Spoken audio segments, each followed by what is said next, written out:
Welcome to RPG Book Club, LongCast. I should start that over so to make that not bad.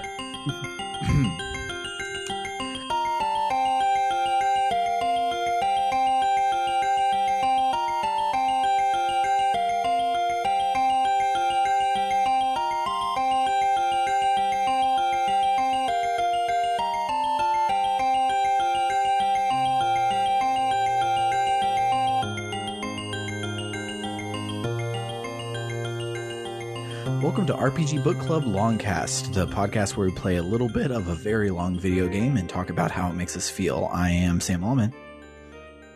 I'm Maddie Grace Webben. I'm David Bernard Houck. I waited my turn this time, and I think actually doing that threw off Maddie. It did. I'm sorry I keep messing this up. It's okay. I don't actually use it anymore now that Zencastr got its act together, because Zencastr syncs it for me. I used to use that to sync the episode all the time, but I don't have to anymore. So Nice. y'all can say it in whatever order you want. I was going to go nice with that voice, but then I choked. Nice. Cool. But, today we will be talking about the second chunk of the second chunk of .hackgu, and talking about everything up until we finish the first round of the tournament, which is when the villain of the piece starts to reveal themselves. But Because we didn't know before.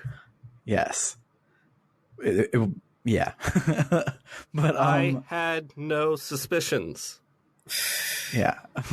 But without further ado, let's jump in. I had a special song that I was like, I need to make sure we listen to this one today, and I do not remember what it was. Is it Maybe the actual, the other Crimson Versus song?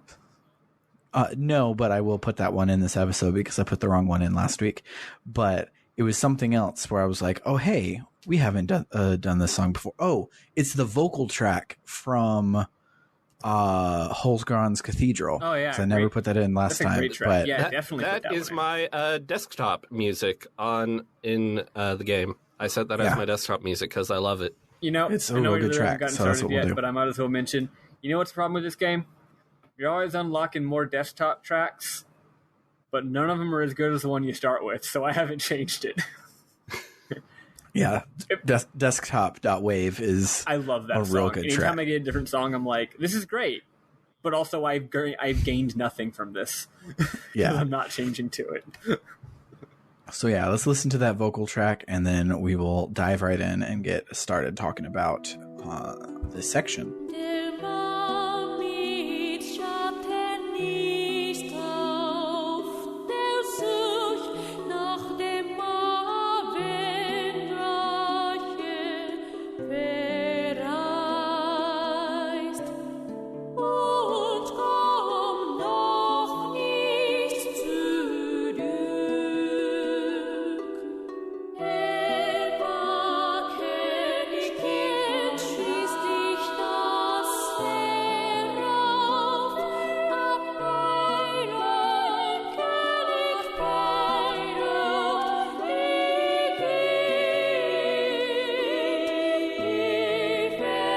verflucht, wer ist gemeinsam zu bekämpfen.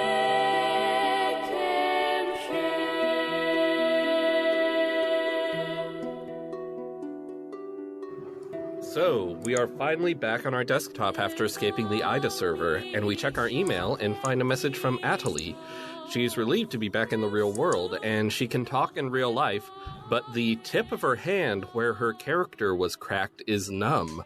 I seem to remember her thigh cracking, but whatever. No, it was her arm. Huh. I didn't remember either of them being cracking until it was last week, but it was everybody was back in Raven's at home, and they were like, oh, but Atalie, you can't leave because your hand's all fucked up. And I'm like, wait, her hand's all fucked up? I fucking missed it, I guess. But yeah, her hand's fucked up. If her hand got fucked up, I missed it as well. Well, it looks like for once I'm the one who paid attention to the video game. I pay attention exactly as much as I have to get notes. And Actually, I mean, that could have been I the case. You expend could have no been, more mental energy than that on this game. I mean, you totally could have been like writing a note for something else, and then they showed her hand, and you missed it. I will say taking notes for this game is pretty easy because there's so much dead air between lines. And the It's scenes true. go on for so much longer than they have to. Like, when they're prattling on about something that doesn't matter, you can actually finish the notes that you were already writing for that scene. Yeah. I just have to keep glancing up to make sure I don't miss when they do one of those cutaways where things are actually animated, because I love those. Yeah, those are really good. Anyway, a doctor told her symptoms resemble Doll syndrome, but he doesn't know what caused them. So I thought Doll syndrome was mainly just like you become unresponsive, but I guess it has other symptoms that she's displaying. Yeah, in the news this week, they talk about Doll syndrome a lot, and there is a symposium in Germany about Doll syndrome. And while they thought it was the like walking coma that it was before, they are talking about a lot of related issues, and it's probably one of those related ones. That's neat. That your hand being broken is like. Cool. So Atali asks Haseo to meet her in Makanu so they can talk. When Haseo arrives, Atali demonstrates that she can speak normally now. Haseo is worried about her hand, but Atali is like, no, it's okay. I got a one-handed controller. Everything's fine. And Haseo's like, yeah. I thought every controller was one-handed controller, because like all of the anime that was showing people playing the world from last game, they had what looked like a single Joy-Con type thing. Is how they were all playing. This at some point. It's just pretty subtle. They're using that in one hand and a keyboard with the other, so it's like a weird version of keyboard and mouse. Oh, okay. Yeah, so I guess she found a way I to not have to use the keyboard. Yeah, I did see the. I did notice that they had the one Joy-Con as well. Mm-hmm. Turns out they're all playing this game using a Wiimote and nunchuck. Oh no, this game's bad now. It's on the Wii. Yep. Haseo asks Atali if she wants to keep going with the world. He suggests she could take some time off, but she says she's not going to quit the world ever. After all, this isn't anything a doctor can heal. The answer is in the world. And, Sakaki is here, so she has to be here for him. Haseo feels guilty that he can't do anything for Atali, and I'm pretty sure he's like, fuck Sakaki in his brain. So anyway, he tells her to get some rest. Kun emails Haseo about Atali's condition. It seems like she was more open with Kun, and Haseo thinks maybe she's putting distance between them after the disagreement about Sakaki incident. And, I mean, that suggests Atali is capable of establishing healthy boundaries with Haseo, so I'm not sure. Yeah, I don't buy that. I buy the virtual reality MMO accidentally taking over the world, but I don't buy Atali having healthy boundaries. Yeah, Atali being anything less than just like, I need to be near Haseo at all times, and he treats me bad, but actually he's great. Like that's just her mode at all times. Yeah. Yata emails the members of GU telling them to meet in Raven's at home. And, I'm now realizing most of the GU meetings could probably have been an email. Yeah, ain't that just like real life? Yep. So Yata tells everyone that from the outside world's perspective, nothing really happened during the IDA server incident. They think there was just some network trouble. It just lasted a few minutes. Haseo gets pissed and goes off on Yata for a bit, and Yata's like, I know you're upset about Atali. I'm aware of her symptoms. We're tracking Ida so we can recover her epitaph. Kun is also pissed off at Yata and demands that Yata make an announcement about Ida and convince the CC Corp executives to shut down the server. Yata's like, no, that's stupid. Haseo agrees because he wouldn't be able to keep going after Tri-Edge if the server was shut down. Kun is like, fuck you guys, I'm leaving, and he storms out. Yata says he'll be back soon. Yata asks if Haseo found anything in the operation folder. Haseo remembers the Ovan 01, but tells Yata, I don't know. No, I don't think so. Haseo tells Yata he'll continue to cooperate with him to save Shino and leaves.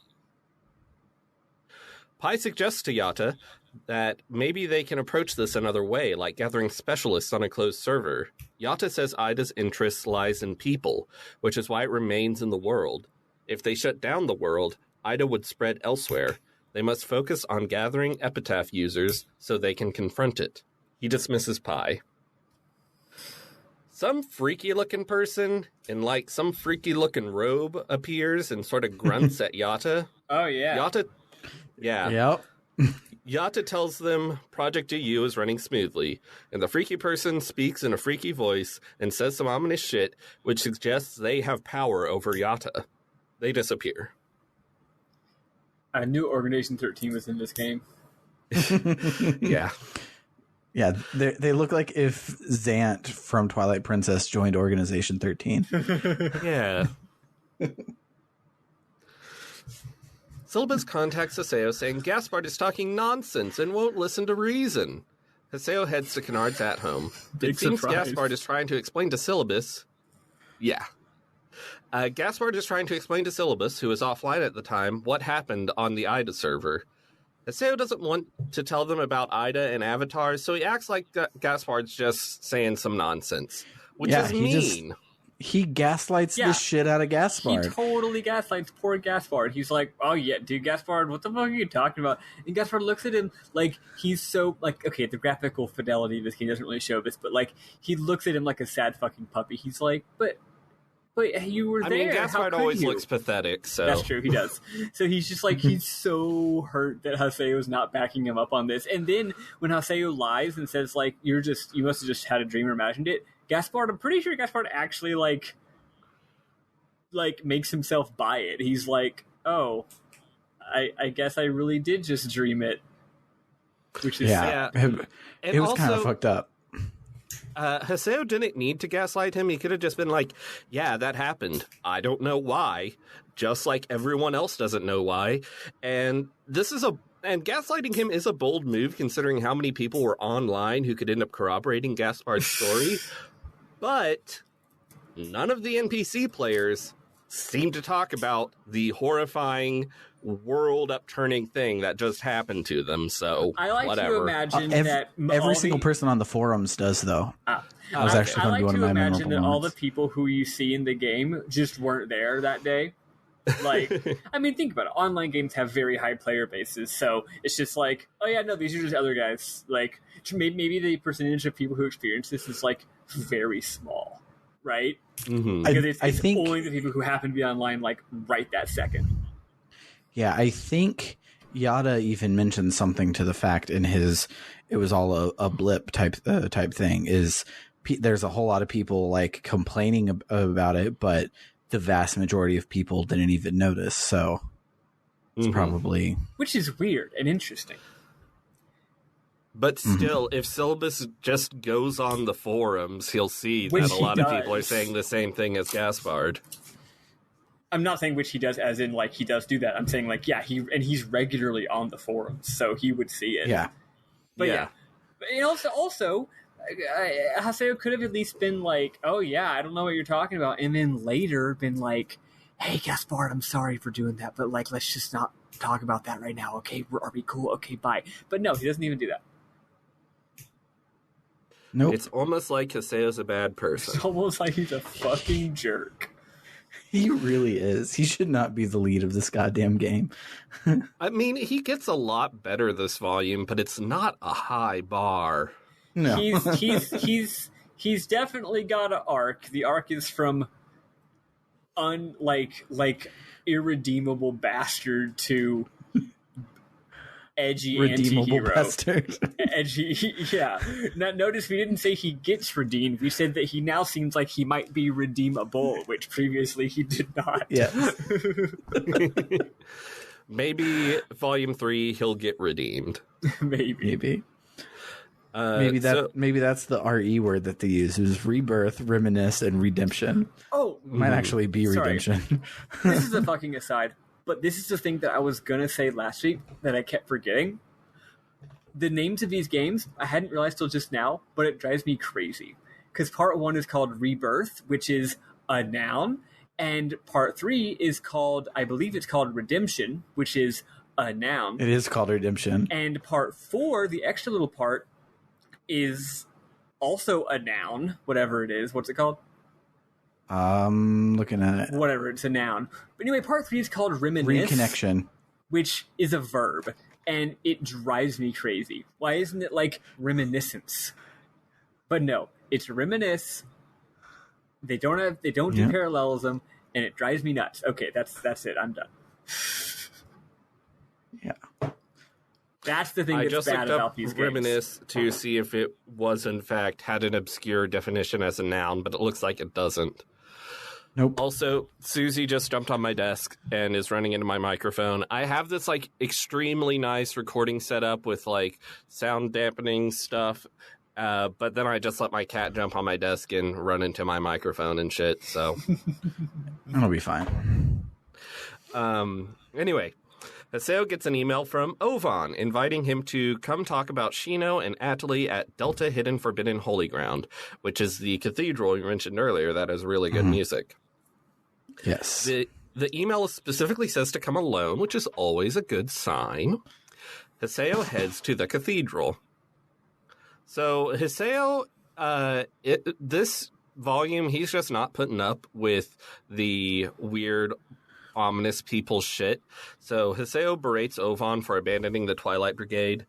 And eventually Ovan asks if Haseo wants to know the truth, the reason Shino fell into a coma, Triage's identity, and the secrets of the epitaphs. Ovan says they all lead to a single entity, Ida, which, what else would it have been? Ovan tells Haseo to pursue Ida, and we were doing that anyway. Which we were already doing. It's so weird.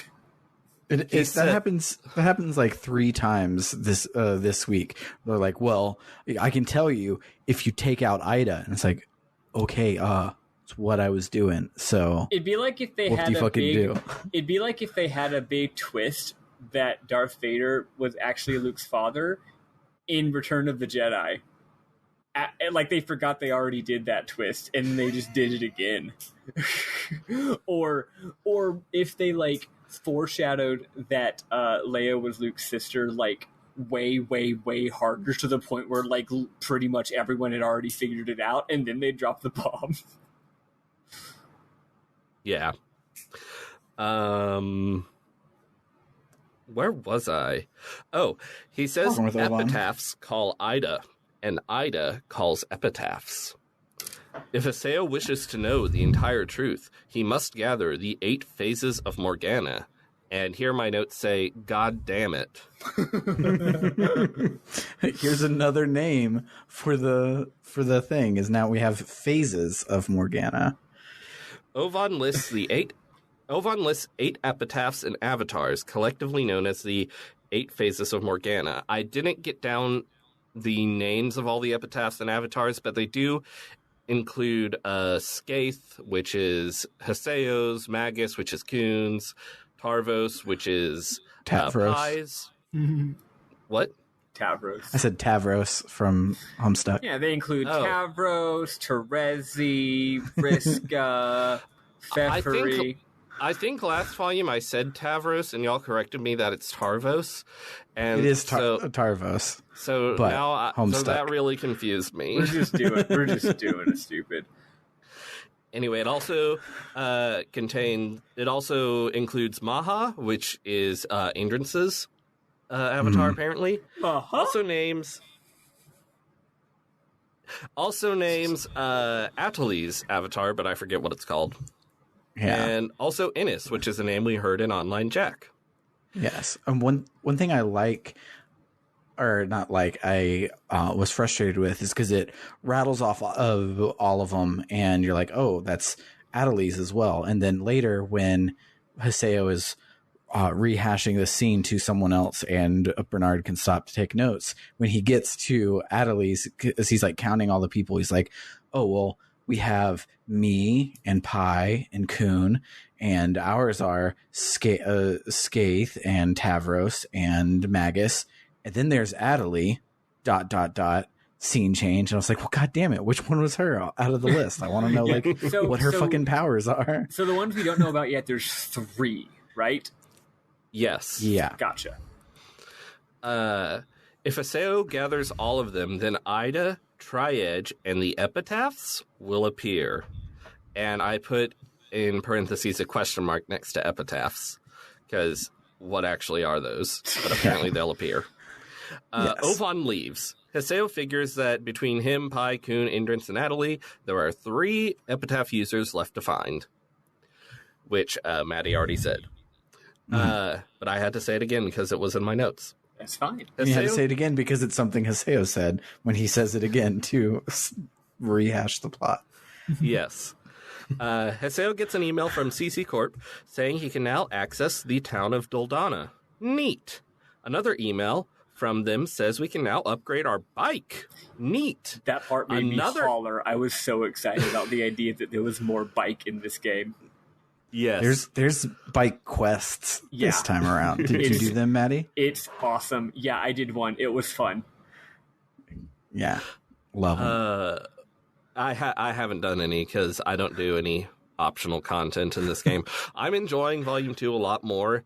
Not enough to really do optional content. Yeah, it dangled 3 pieces of optional content in front of me. There's a whole quest line about your bikes. Cool. There's a whole quest line about kicking chims. Not cool. There's a whole quest line about the metal grunty. Not cool. Yeah. Not doing either of those at all. I might do the bike. Okay, so as soon as I got to Dona, I immediately, even before I even knew what a bike quest was, they just said there was a bike shop, and I went to the bike shop, and I spent all of my money at the bike shop. And then after I bought like 3 new bike things, later there's a required cutscene where they a tutorial where they explain what all the actual stats are on your bike, and I was like, yeah, I probably should have waited to find out about this before I spent money on things that I didn't know what they even did. Oops. Yeah, I also bought all the most expensive stuff in the Makanu bike shop immediately, and then I got to Dona, and then there's a shop that sells better bike stuff. I didn't even know there was a bike shop in Makanu. Wow. Yeah, well, I showed you the bike shop in Dona. I sent you a picture because I was like, wow, look how cool this place is. And you were like, I didn't go there. You said it was the junk shop, although is that the same thing? That's what it's called, and it's where they sell the bike stuff. Okay, well, I guess I did go there. I just forgot about it. Anyway, another email from them says we can now access the Intermediate Guild Hall in Dona for Kennard. Neat. And that neat would have been funnier if we didn't have a whole aside, but whatever. It's fine. Whatever. Syllabus sends an email to Haseo to check out the new guild hall with him and Gaspard. So Haseo goes to check out the new guild hall, and Dona is beautiful. I love it. I really like it. Yeah. I like how all the cities are at different times of day. Yeah. Dona is just like noon. It's bright and sunny, and it's beautiful. It's a forest town. It's a forest village kind of thing.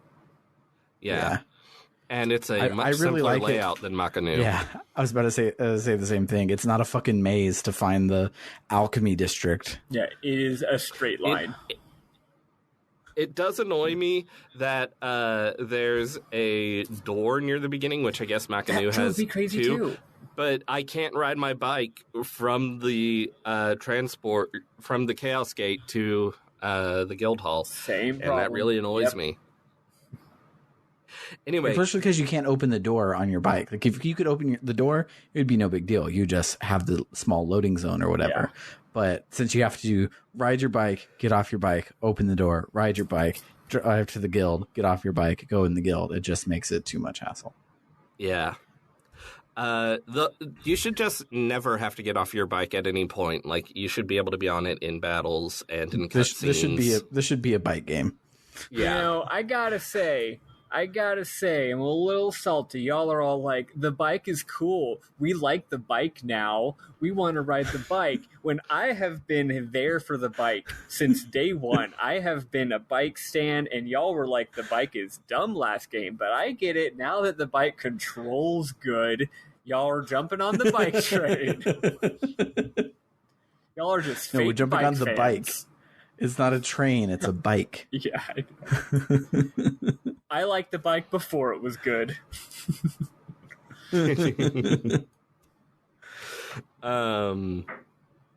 So Haseo goes to see the new guild hall, and it's really nice. It's got like banners on the wall and shit. Syllabus and Gaspard insist that we all go on a quest and automatically join the party. So we do a quest, and it's whatever.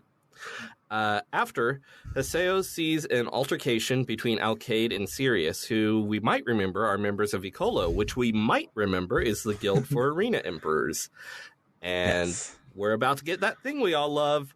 They're talking about that. Sirius says he'll never give that up. And that/it is going to be referred to repeatedly in multiple cutscenes without ever revealing what that it is.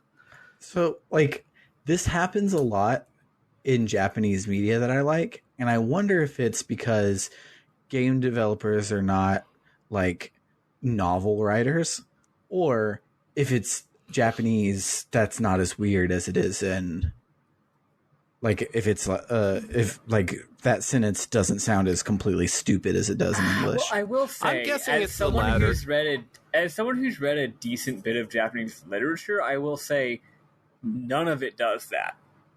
So I think it's just an example. I think it's just like the people writing these games in the Japanese, like, they're inspired by other games that do it, and they're inspired. Yeah. It's just the typical, like, oh, the person writing this game has no life experience besides playing video games and watching anime, so they think that this is normal.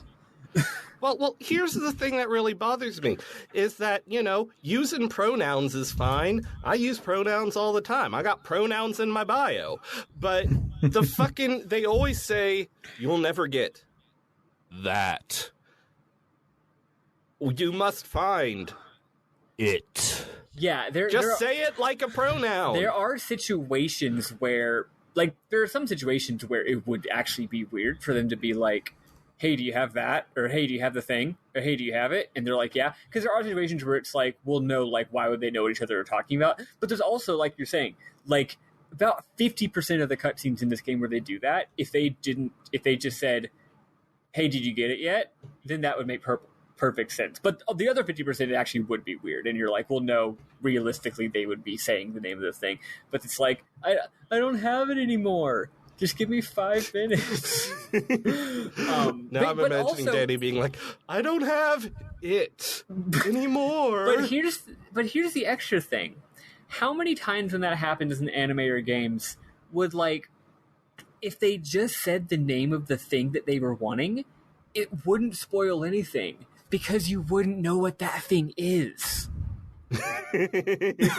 Or, better yet, how many times would it be resolved more easierly just by removing the scene entirely, because we don't need a stupid foreshadowing scene where a character asks another character if they have it. Maybe you should just cut that scene, and later when it shows up, that's when we'll find out about it. Yeah, but Whatever. This scene, to be fair, does serve a purpose, because we see that Sirius is just, like, going wild, whereas before he was sort of stoic and humorless. Serious. Yes. I wasn't intentionally avoiding that word. I just thought of different words. But, yeah. But, yeah, he's just going wild, screaming about how he'll never give that up. Anyway, Sirius leaves, and Haseo asks Alcade what his deal is. Apparently, he forgot that Alcade hates him. She says this is all Haseo's fault and runs off. Haseo receives an email from Pi saying that Ida signals were picked up at the Holy Palace title match. Hell yeah, you know what that means. We got a tournament again. Haseo wonders if this has to do with what Sirius and Alkaid were fighting about. I don't really see the connection, but whatever. He heads into the world to find her. When he does, she immediately demands that they go on an adventure together in Theta Severe Unclean Grey Dance. And Haseo's like, okay. Because he just goes along with stuff. He really does. He's such an asshole, and yet he's also so very malleable.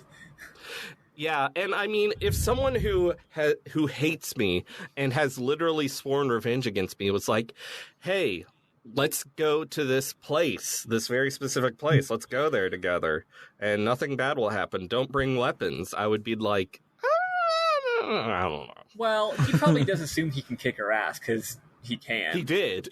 And he did. He literally did. No, but I love how he's like, he'll say yes to anything. He's just like, yeah, I'll do that.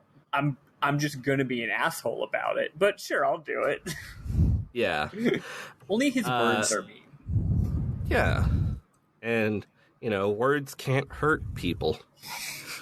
Speaking of words, so I found the TV tropes page. The trope is called "You Know the One," and it does mention that in the Japanese language, typically, because Japanese drops the subject like always, you almost never have the subject in the sentence.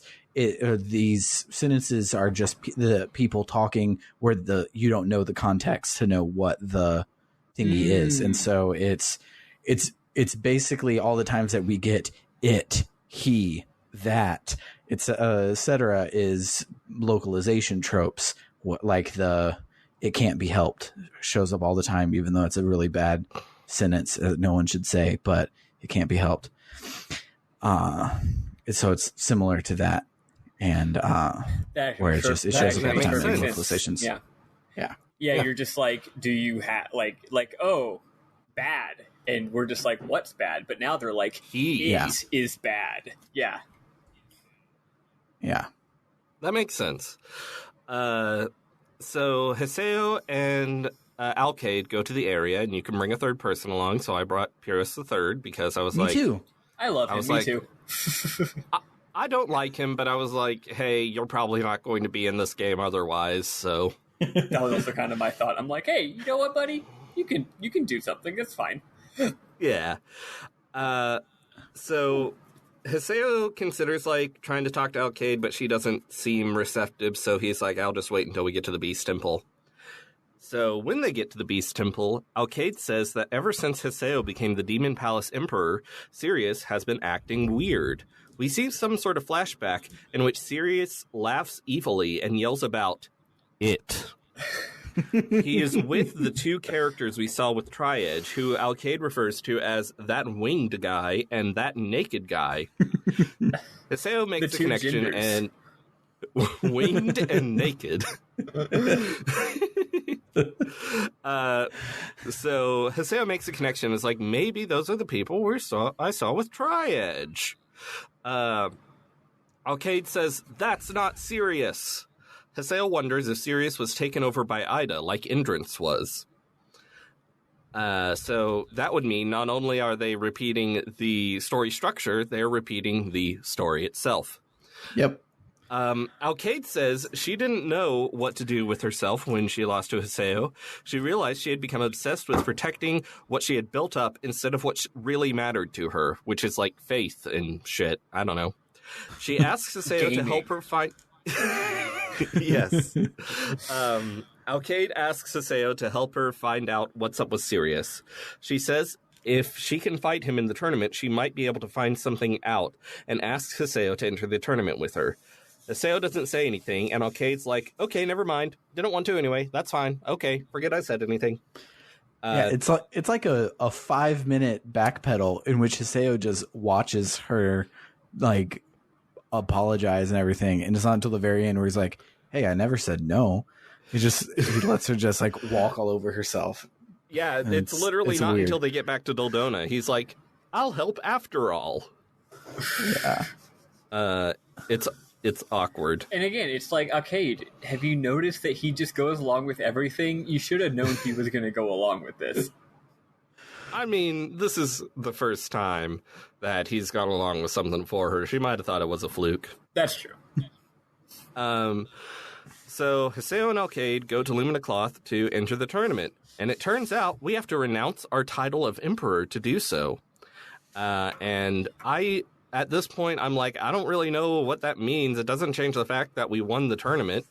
And later Haseo's actually like, I don't know, it doesn't change the fact I won the tournament. So whatever. I guess it maybe means he can't go to, like, the special Emperor's Only Club, I guess. Yeah, maybe you get, like, a special mount or a pet. And, like, he no longer has, like, the little, like, the special title on his character thing, like, that says Emperor. But, like, yeah, everyone online is just like, hey, it's the guy that won the tournament.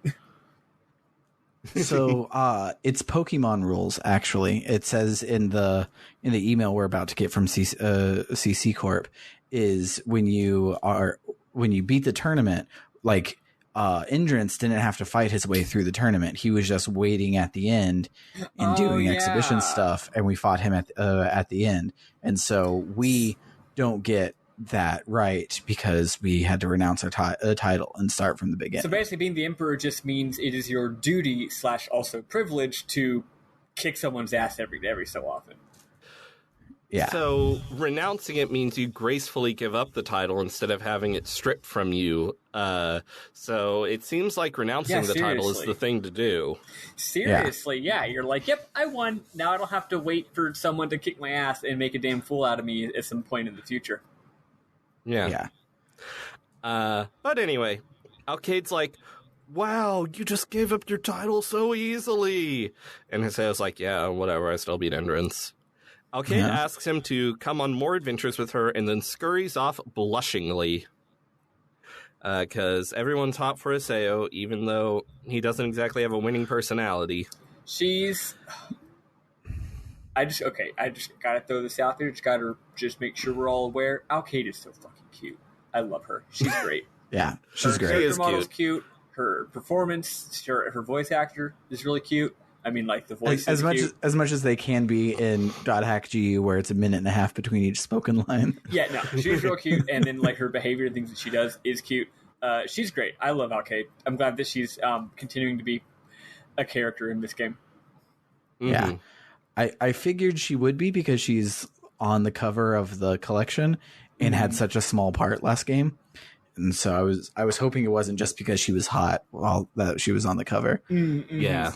Because that would be super weird where it's just like, this chick's in there for 25 seconds, but she gets to be on the cover. I've been surprised in general at the degree to which the characters from the previous game are continuing to be characters. I don't know why I thought that wouldn't keep happening, but it's like, well, I don't know. It's like the important characters are Haseo and Ovan and the other GU members and Gaspard and them, right? Totally. Whereas everyone else is like, well, no, these are just people we fought in the tournament, right? But now it's like, oh no, these characters are still real characters who still exist and are still like, they'll see us and say, hey, what's up, Haseo? And like, that's actually really neat. And I don't know why I'm surprised that happened, but I am, and it's nice. Yeah, I was mostly Like when Gabby surprised showed up. by... Yeah, Gabby was great. I was mostly surprised by the final scene we'll talk about today where Bordeaux showed up. I'm like, really? We're still dealing with Bordeaux? Yeah, It that just was a little seems bit so like, last can't we just volume. leave that in the previous game? Come on. Bordeaux really wants revenge. Yeah. And doesn't seem to understand it ain't gonna happen. So Haseo gets an email telling him he can now register for the Holy Palace tournament, which I thought we just did, but I guess now we have to go and actually register our party, which is what I thought I was doing last time, but, you know, whatever. So Haseo goes to do that, but he gets intercepted by Pi. She tells him that she knows he's going to fight in the tournament, that Sirius has a strong IDA signal, and that the number of illegally modified players has increased since the IDA server incident. CC Corp cannot control these players' IDs, and they all have faint IDA signals. Pi guesses that some players who returned from the IDA server were infected while they were there. Now the infection is spreading like, quote, the flu, unquote, and nothing else. This game is Didn't make me not think of relevant at anything all. else This is in evergreen 2020. content. This game is not having anything to do with whatever's going on right now. Yep. Yes. Oh, I accidentally skipped a paragraph, but I found it again. Go for it. Pai tells Saseo that Atali is worried about him, and also that Yata, in his way, is concerned about Atali, and everyone's just concerned about each other. Because, honestly, most of the characters in this game exhibit pretty concerning behavior. Yep. Haseo wonders who should be he and Alcade's third-party member. As he goes to register, Atali shows up. Haseo tells Atali he's joining the tournament to find out more about Ida and potentially recover her epitaph. Atali says Yata told her all about Haseo's quest to save Shino while they were in the Ida server. She apologizes for thinking only of herself while Haseo was trying to save Shino. Haseo is actually nice and tells her she doesn't have to apologize. Atali says she'll fight alongside him in the arena. She doesn't want to just rely on others. Haseo agrees to let her join the party and tells her to level up while they wait for the tournament to start. Yeah, I really liked the scene because Atali didn't. She started saying like, "Oh well, I mean, if you can't find a healer, you can contact." Wait, no, fuck that. I'm going to be your healer, and I like the way she stood up to Haseo for the first time in 2 She's games. like, no, I'm doing it. It's like, it's me. Yeah, this was like some legit character development for Atali, and I really liked her in this scene. Yeah, Good for her. I'm just, like, most of the characters I'm liking more in this game. Like, Yata I fucking hate, but I hate him because in a way that is good. mm-hmm. Yeah, no, totally. And it again, it's like, you're supposed to hate him. It's acknowledged by the plot, specifically Haseo, that he's a fucker and we don't like him. It's not just like, oh no, we don't like him, and the writers did not intend for that to happen, which would have been annoying. Yeah. So Alcade emails Saseo to ask him to do a quest with her. So we do that. And if anyone wants to know the details of these side quests we go on, you better hope someone put them in their memorable moments. I sure didn't. They weren't very memorable. So I remember only one of the two. Mm-hmm. I don't even remember what the other one was about, and I only remember one of the two because it had a boss fight. So yeah, that one was also a straight up ripoff of like one from the previous game. It was the same shit. Yeah, I remember last volume, y'all were talking about, like, that one quest that involved Kuhn, and it sounded really good. I was like, oh, man, I wish I would have done that, but, like, these quests, nah. No. Yeah. And the fact that these are required, not just side quest ones, like, they could have picked a better one. Also, showcase. I will say, I'm doing a lot less optional content this time around in general, because I'm currently in a situation where I very nice and good friendedly told a good friend of mine that I would let her borrow my PS4. And I told her I would let her borrow my PS4 before we started doing GU and Volume 2. And then I remember, like, Sam, you were like, hey, so let's start doing GU next week. And I was like, fuck.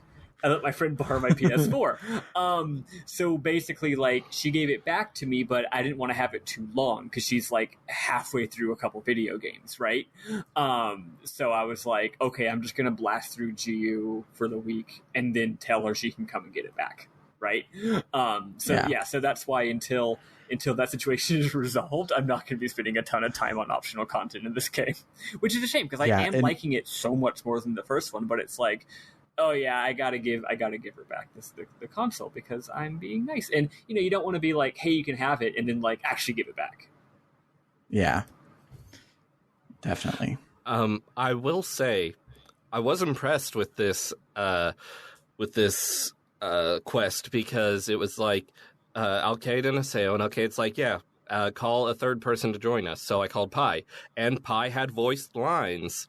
And there were several people who were available I could have called. Yeah, it's neat. And that was the case with the previous game as well, just with some of the side quests you may not have seen. It's actually very surprising and interesting that they bothered to do that. Yeah, I brought Gaspard because I needed a healer, and I don't remember if he said anything Does in the side Gaspard do quest. heals? Yeah. Oh, I guess I didn't notice. I thought he was just a black mage. He has a couple heals. Okay, that's good to know. I don't know what anyone does. All I know is Atali's a healer, and most everyone else is DPS. Yeah, I think most of the mages get a heal of some sort. Okay. But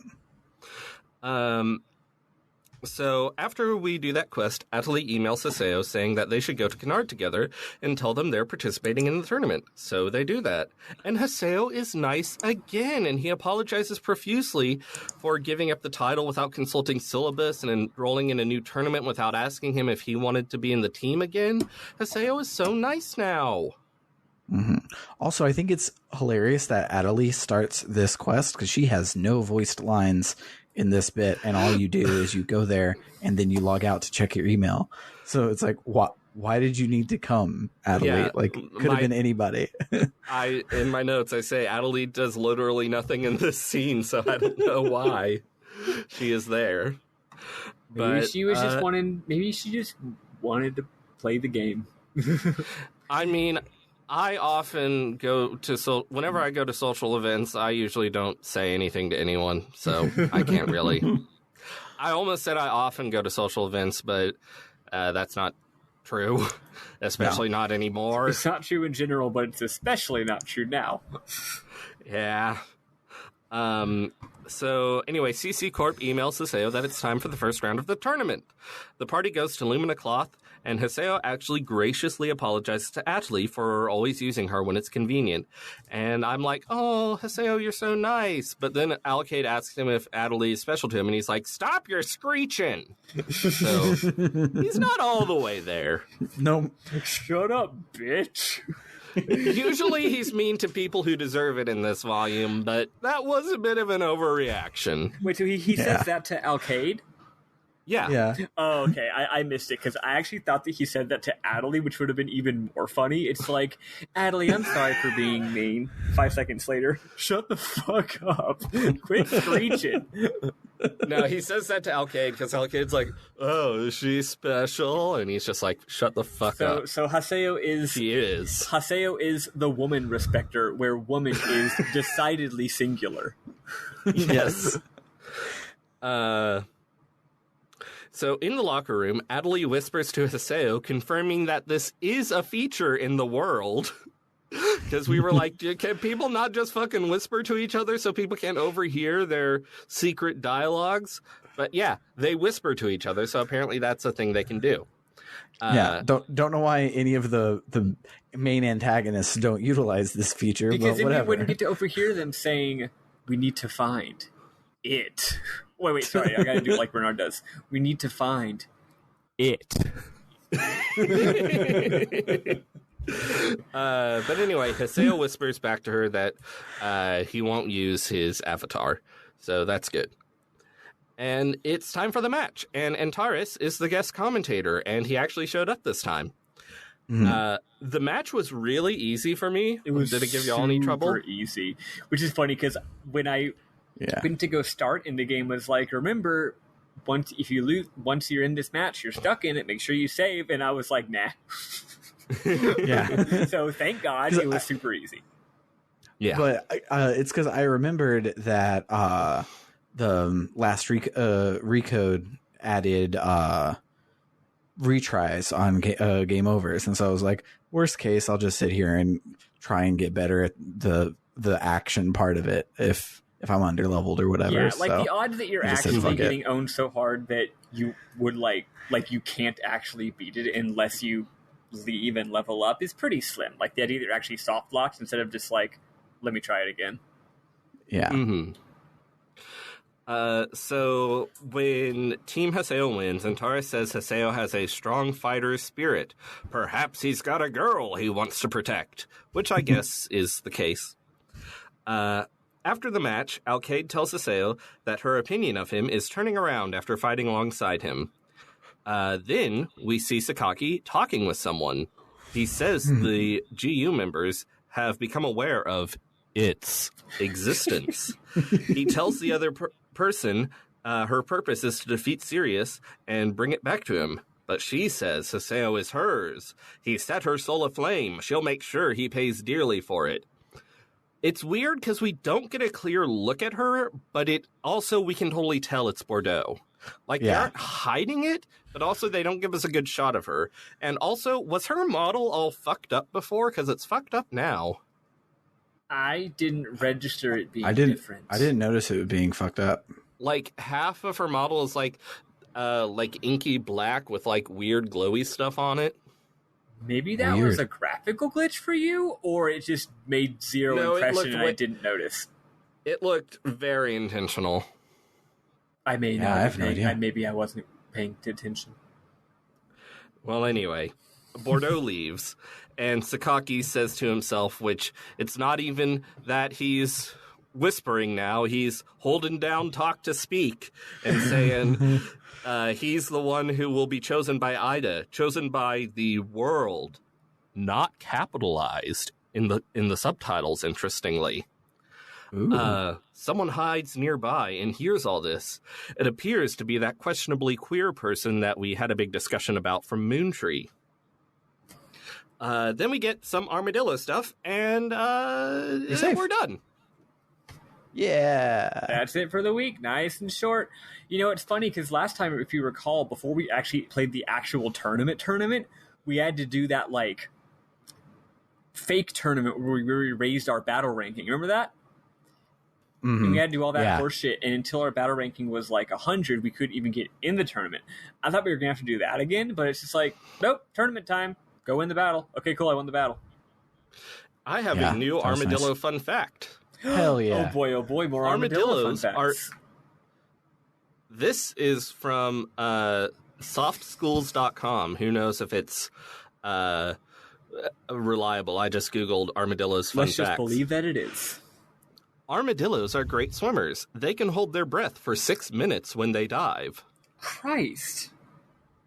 Whoa. Never thought of armadillos as aquatic creatures. But I guess if they gotta, they gotta. Yeah. Okay, so I looked up the .hack GU Volume 2 Reminisce Game Movie 1080p HD PS4 Pro bracket English by Super Pingu on YouTube.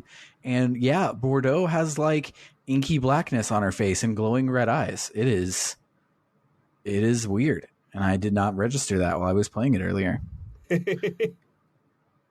Maybe because she's real mad at Haseo. Yeah. I can't believe neither of y'all noticed that. It really stood out to me. I think at that point I may have been like, because I was playing that in the morning, and I think it was just like, I was probably just scrolling Twitter, listening to the dialogue every 5 seconds when there was a line of dialogue. Okay, now I'm on BuzzFeed. BuzzFeed says armadillos can delay pregnancy. They can mate, and then if, like, the time is not right, they can put their pregnancy on hold for 2 years. Whoa. What the fuck is up with these fucking animals? How do they have so many crazy powers? It's like, did God intend for all the animals to have interesting, special, little bespoke powers, but then he fucked up and gave all of them to one animal? I mean, some animals are just like that. Like, octopi can do fucking a million different things, are insanely smart. And, like, platypuses, like, they lay eggs and they have venomous claws. That's true. Like the similar to a sense of common decency, weird powers are also doled out unequally by nature. Yes. And it's like, yeah, it's like, octopi. It's like they already have 8 limbs. They're already super smart. They already have beaks. They already can are prehensile and can grab things. You'd think that'd be enough, but sometimes you just remember, oh right, they also have incredible camouflage techniques where they can transform their body to look like fucking anything. Like, they didn't need that. They already had enough. They were already like the coolest sea creature, but you're telling me they also have like perfect active camouflage? Yeah, and also they're just insanely smart. Anyway, so yeah, animals are cool. Animals are cool. I love animals. This is a pro animal podcast. Save the animals. Yeah. Kill the frames. Apparently, armadillos are also good at climbing and can scale fences despite just looking like they wouldn't be able to. Yeah, they don't look very agile. They're very clunky looking creatures. And yet Yeah, I can't imagine one horizontal or vertically aligned going up a fence. yeah, and also, like, I mean, we're all from Texas. Like, we've seen dillers in our backyard. You know, they're a pest. They're always rooting through your rutabagas, and you know, they're just pests. Like, and yet I've never seen one climbing something. I mean, they're sneaky. They don't want to be seen. Yeah. It's true. It's just weird how often I have seen them, and yet I've not seen them climb something, you know? Or I've never seen one emerge from the water, like, right? I've never seen that. Like when I'm like at the creek, when I'm over hanging out at the creek. When I'm hanging out at the creek, like you'll see turtles. You'll see like turtles with their heads barely above the water, like, oh, there's a turtle. You can barely tell there's a turtle, right? Or you see turtles hanging out on a branch. You know how sometimes you see a bunch of turtles hanging out on a branch? That's always fun. Like a halfway submerged log. Or you see frogs, you see fish. Never seen a diller. Never seen a diller in the water. But they can stay there for 6 minutes. Imagine what it'd have been like if you had just like spaced out staring at the same part of the water for 6 minutes and then suddenly an armadillo comes out. Yeah, it's just like, oh, hey, man, I've just been chilling down here. Anyway, should we do memorable moments? Yeah, let's listen to I don't know, can't we just do 5 more minutes of armadillo facts? let's listen to the real Crimson Versus track I was supposed to do, and then we'll talk about some more armadillos.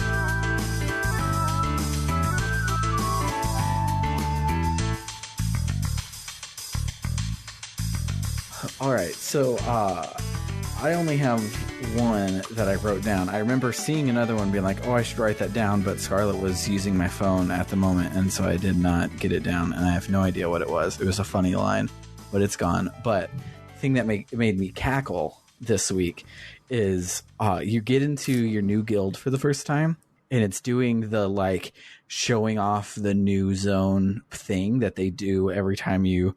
Like when you got one when you came into Dona, you get one like most times when you come into a new area, and so you walk into the guild and it's like showing all of the banners and everything, and then without cutting, the camera just zooms down on Death Grunty, and he's like, "You did it! You're an intermediate guild now," and it's just that like shoop down to Death Grunty was just it got me, and I fucking love loved Death it. Grunty.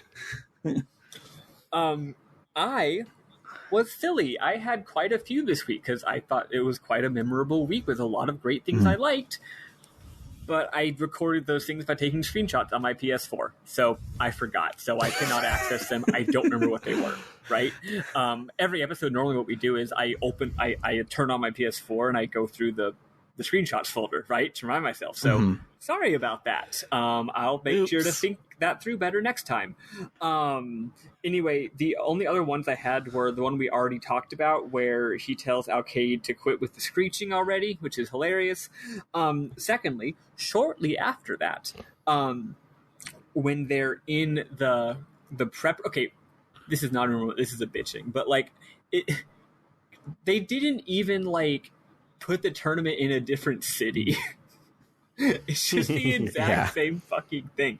I actually do like the tournament setup this time around. I actually feel like if I was if I would change this game, I would keep the tournament arc in this game and not have one in the first game. Because in the first tournament, if you recall, the reason he's in the tournament is he just thinks Indrance is an asshole and wants to fuck him up. Like that's it. Like the fact that Indrance is using Ida is literally like you find that out later. So there's no good reason for you to immediately get roped into this tournament despite having an actual goal. But now that we've contextualized things so much and a lot of actual plot has happened and characters have developed, now, weirdly enough, the setup for why we're doing the tournament makes way more sense. So even though it's still dumb that we're repeating it, it is like weirdly enough better this time around. Yeah. Although it is weird how they don't build the tournament up as much. In the first game, they build it up a lot. Like they let you know that there is a tournament and they do a little bit of world building around it. This is just like they enrolled in the Angel tournament, and I'm like, I didn't know that was a thing, but I guess all these characters already know about this. But anyway, so when you're in the tournament lobby room, I don't know what happened exactly, but basically Atoli's like, I'm going to do my best. And Atoli, and then Alcade is like, yeah, let's go, everyone. Let's win the tournament. And Althea looks at her and he's like, we need to try to keep calm and not get pumped up. And first of all, I think that's really funny because it's like, do you know what game you're playing? Like, are you telling your fellow anime character to not get pumped up about a martial arts tournament? But also like but then the next line I find very funny as well, because Alcade is like, yeah, let's get him. And then Haseo is like, we need to remain calm and not get pumped up. And then Adley goes, both of them are important. Do a little bit of both. In addition to being just a very funny line in its own regard, reminds me of the hilarious Tim and Eric sketch, Pools of Blood in Your Stomach, where the solution, actually it's called two-step plan, but the solution to fixing the disease of pools of blood in your stomach is a two-step plan. You have to be provocative and be organized. And they're both, you might have trouble doing one or the other, but they're both important. So that just reminded me of that. I love that skit so much. And whatever other moments I might have, I forgot about. So whoops. We already talked about most of my memorable moments. I tend to sort of interweave them into my notes, which isn't the best thing for this format, but no, I can't that's help the myself. privilege of the note stewer. I guess. Yeah. But I will reiterate that I do like the bits of character development we're getting, like Adley asserting herself and Hiseo apologizing to people. It's nice. I like it. And also just overall, I'm enjoying this game a lot more than Volume 1. And I didn't hate Volume 1. I should make it clear. I give this game a lot of shit because it deserves it. But I am enjoying it. I do like it a lot more than I let on. Yeah. The game's kind of too chill to really hate. Yeah. Mm-hmm. Like the first game, nothing happens, but like that's almost the selling point where it's like, hey, you just want to vibe with early or late 2000s MMO culture for 20 hours because you can. And you now it's enjoy like some weird now graphics. Yeah. And some good music. Yeah. Speaking of MMO culture, should we talk about Online Jack? Oh, right. Yeah, well, yes, I watched...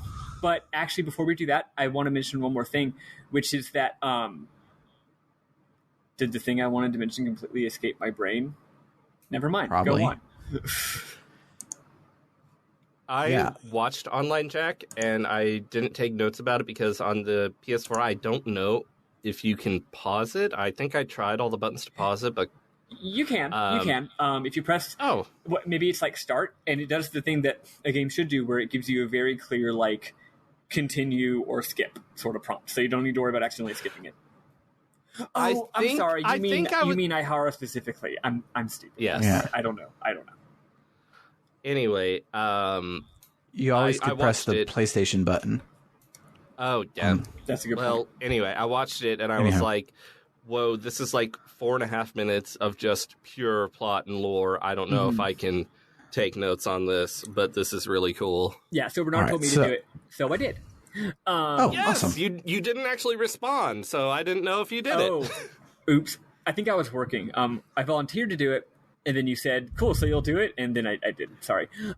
So when we last left our hero, at the end of the last game, they had been visiting the guy in the hospital, right? And the person had said, like, Scathed and Innis or something like that, right? And this time around, they go into some guy's apartment. I forget who, but it doesn't really matter. Professor Sugai. Yeah, they go to Professor Sugai's apartment, and the professor's there, and he basically gives them a plot dump.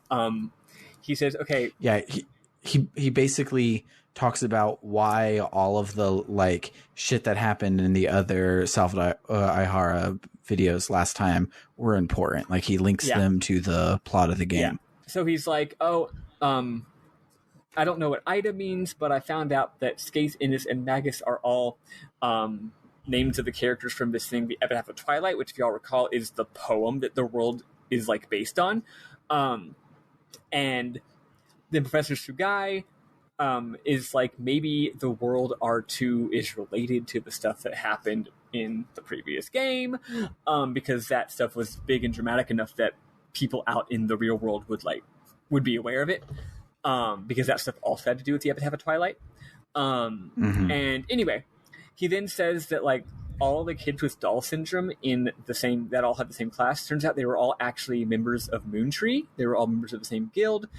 So then Salvador realizes that the what the guy had said before was actually the leader of Moontree. So he's basically connecting it all together. Yeah, he's saying, oh shit, the guy who collapsed was the leader of Moontree. Wowie. So then he shows footage of it to everyone else in the hospital, and then they're all hooked up to these weird machines, and one of the machines starts, like, going nuts, and it turns out that the student whose machine is going nuts is someone named Turu, which I don't know who that is. Is that someone that we should know? I don't think so. Okay, maybe not. But it's someone named Turu, Tooru. And then they get a mysterious text message, and sorry, this is Michiru who gets the text message. It's like Salvador's. It's another person who's investigating along with Salvador. She gets a mysterious. She's the lady he hung outside of her window in Volume 1. She gets a mysterious text message, and she reads it. We don't see what it says, though, and she runs out of the room, and she's yelling, "I gotta stop something! I gotta stop! I gotta stop!" It. Yes, and Salvador's like, "I don't know what you're talking about, but I'll act like I do. Believe it." And he follows her, and that is that. So, yeah, a lot going on. Up until now, it's been like Salvador investigating this stuff where it's like kind of funny because we kind of already know what's going on, but he's not a gamer, so he's kind of catching up. It's kind of like in the first year or two after Gamergate, when all of us gamers who were aware of it were like, no, you don't understand. Gamergate's actually a really big deal. And then 4 years later, it's like, yeah, why didn't you all listen to us about Gamergate? They kind of helped bring back Nazis. Yeah. It's kind of similar. So Salvador's like, oh my god, all this stuff, and now we're seeing the connection, and it's really neat. Because we don't really get much about the real world. Because most of the stuff in the forums is dumb bullshit that doesn't matter.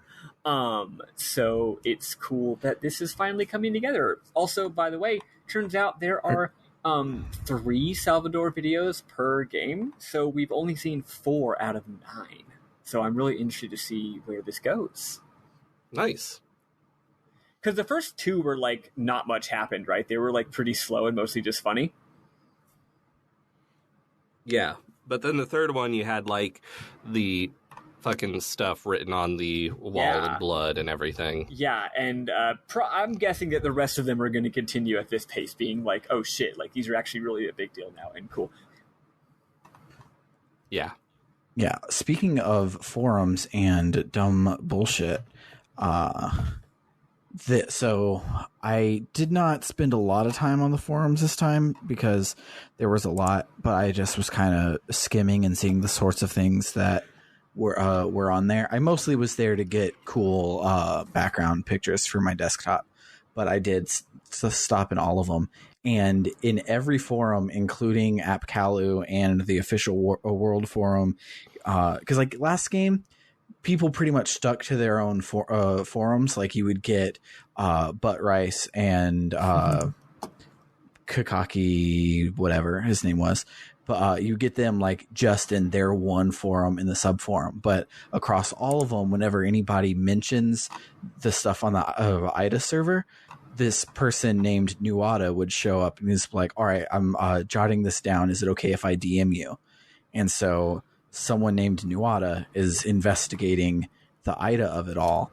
And on the official The World forum, the one that you get when you're about to log in, the thread looks like a Reddit thread where the Nazis showed up and it just says deleted, deleted, deleted everywhere. And people are like quoting people who were previously deleted.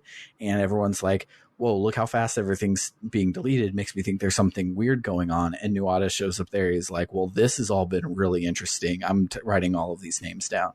So that's cool.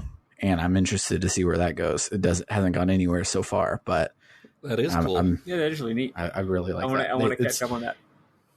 Yeah, it's a lot better use of the forums than it was in the first one, because I liked the stuff in the first one, but all is like memorable moment stuff. And when we got around to the archives, I was like, oh yeah, the forums just react to the cool shit that was in the news.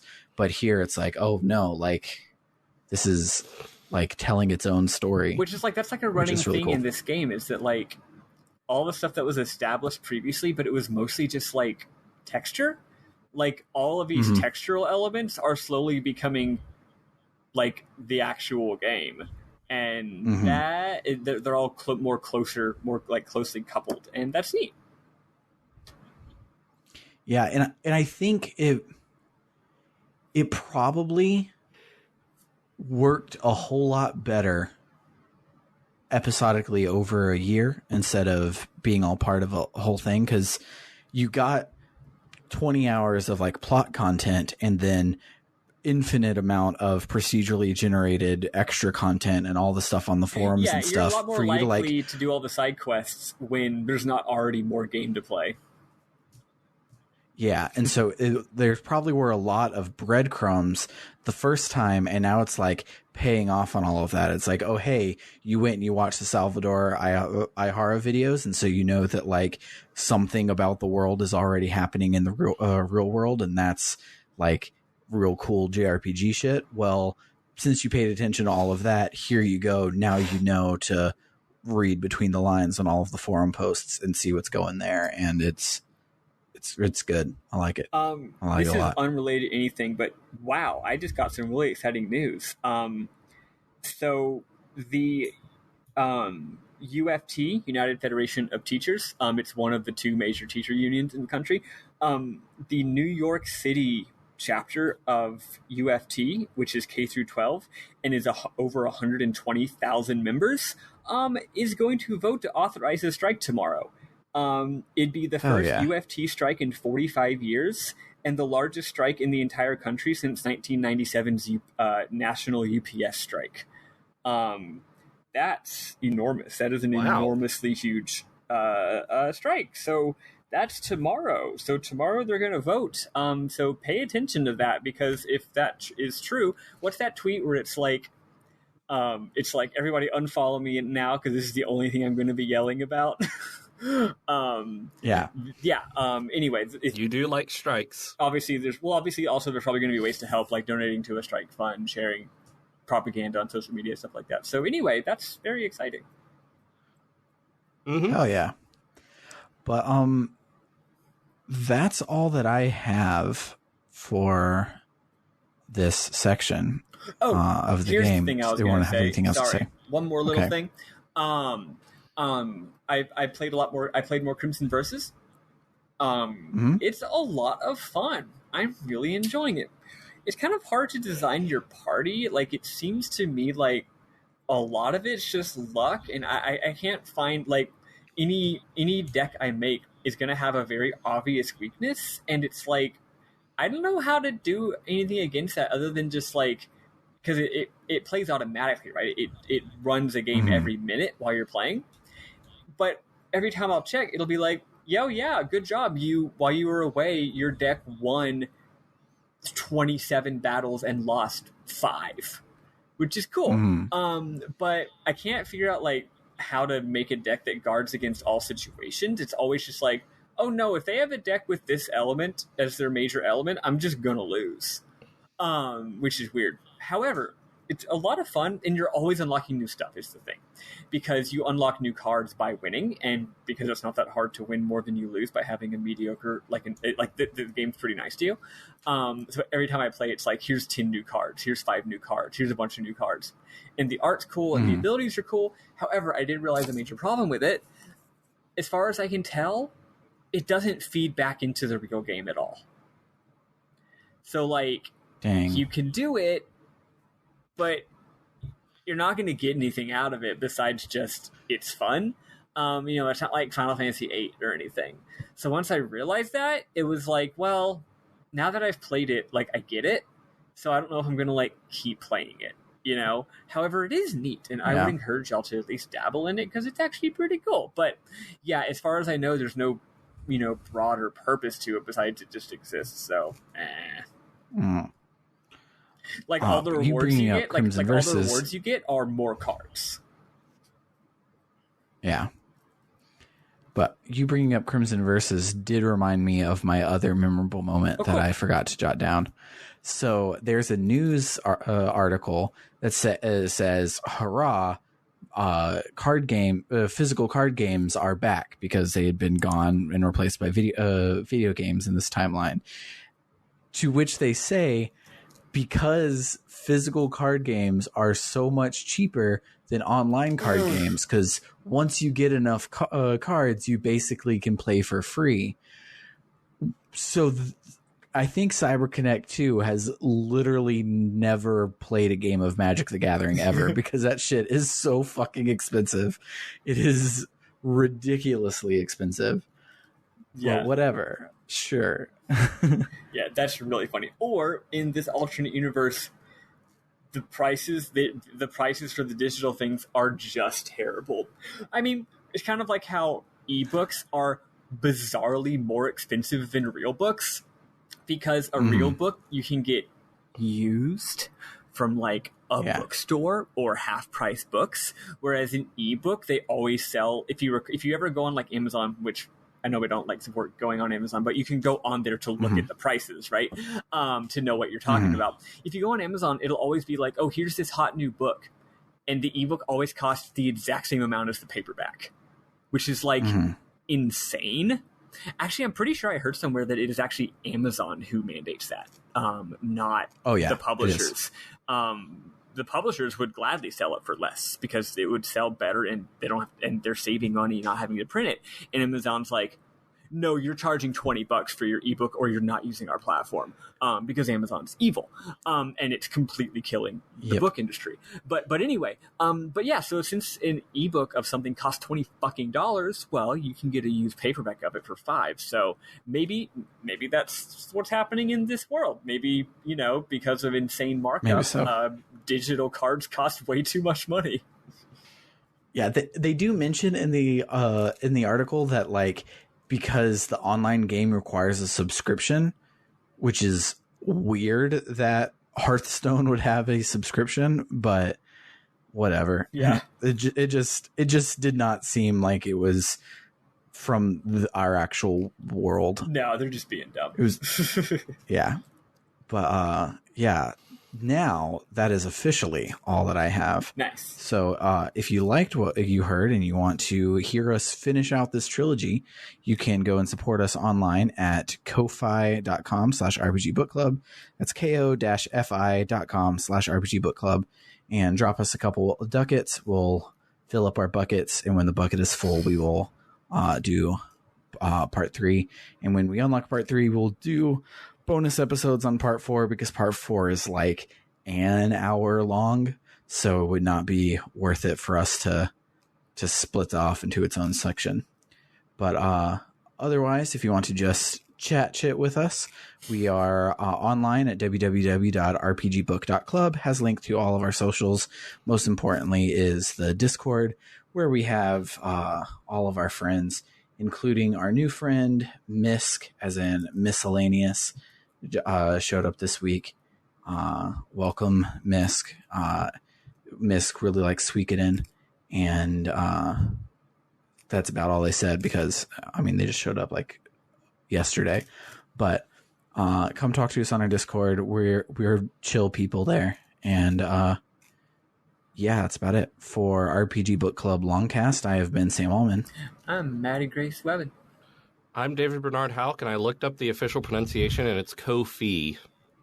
Kofi. That's Weird. weird. Well, whatever. I'm sorry, I just had to say it.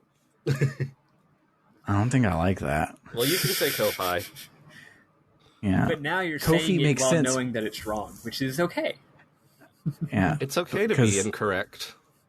Yeah, because it makes sense for it to world, be. baby. It makes sense for it to be Kofi because you buy people a cup of Kofi. That's their whole thing. Yeah. But it's FI, which is science fiction. It is wireless fidelity. It is Phi. Well, I'm sorry. Well, Fee from Skyward Sword is pronounced Fee. Of the two of us, I think I would be the one to be using Skyward Sword in a positive light. I like Skyward Sword. I think it owns. I thought you didn't like No, Skyward that's Sword. everybody else who's ever played it. I thought you also didn't like it. I'm probably a bit of a hater because I'm a hater sometimes, but overall, I think it owns. No, you're only a hater on games you haven't played. That's true. Like The Witcher. The Witcher's so good. Yeah, like I used to be a hater on Final Fantasy 14. Yeah. Oh, speaking of things to be haters and that I haven't played, all of you should go and download Moon, the RPG something or other. I forget its subtitle, but it just came out like yesterday on the Switch eShop, and it is the game that made Toby Fox want to make Undertale. Yeah, so it's a hugely influential experimental game that has influenced countless. It's almost like the Velvet Underground, right? It's like that line about how no one bought their first album, but everyone who did started a band. That's basically Moon, except it was only in Japanese until now. And I've always wanted to play it ever since first hearing about it, and now it's out in English. And it was translated by Tim Rogers, who's an incredible writer, and I've seen... I haven't played Moon yet, but I've seen people posting screenshots of dialogue, and the writing is wonderful. Yeah, so it's funny how much I'm excited about the game. It's funny that I'm not really going to be playing it soon, just because I'm busy and I got life shit. But at some point, I'm going to play it, and I'm going to be real excited about it. Yeah, I am very stoked on it. So, even though we like to keep this evergreen content on LongCast, too bad it came out today. You just have to use your detective hats to figure out when today is. Yeah. But it's not going to uncome out, so yes. I mean, Scott Pilgrim did. That's so. true. I mean, it could. But hopefully not. I still have Scott Pilgrim on my PS3 if people want to come over and play Scott Pilgrim with me. Me too. And rumor has it Ubisoft reached out to Brian Lee O'Malley. Is that his name? By rumor has it, I mean Brian Lee O'Malley said Ubisoft reached out to him. Yeah, he tweeted that, which is crazy because I think it was didn't the 10-year anniversary of the game come and go, so everyone was talking about it online, and then all of a sudden Brian Lomely was like, "Hey, Ubisoft just reached out to me for no reason." Yeah. So hopefully it was comes the back 10-year out. anniversary of the movie and the game, and everyone was talking about it. There we go. Yeah. That game owns. Like, I don't like beat 'em ups almost at all, but the Scott Pilgrim versus the World, the video game, is a phenomenal. It's a very, very good beat 'em up. Yeah. Anywho, this is our 15th tangent since I said we all said our names, so I guess we can say goodbye in order now. Bye, everybody. Toodaloo. Thank you for listening. Bye.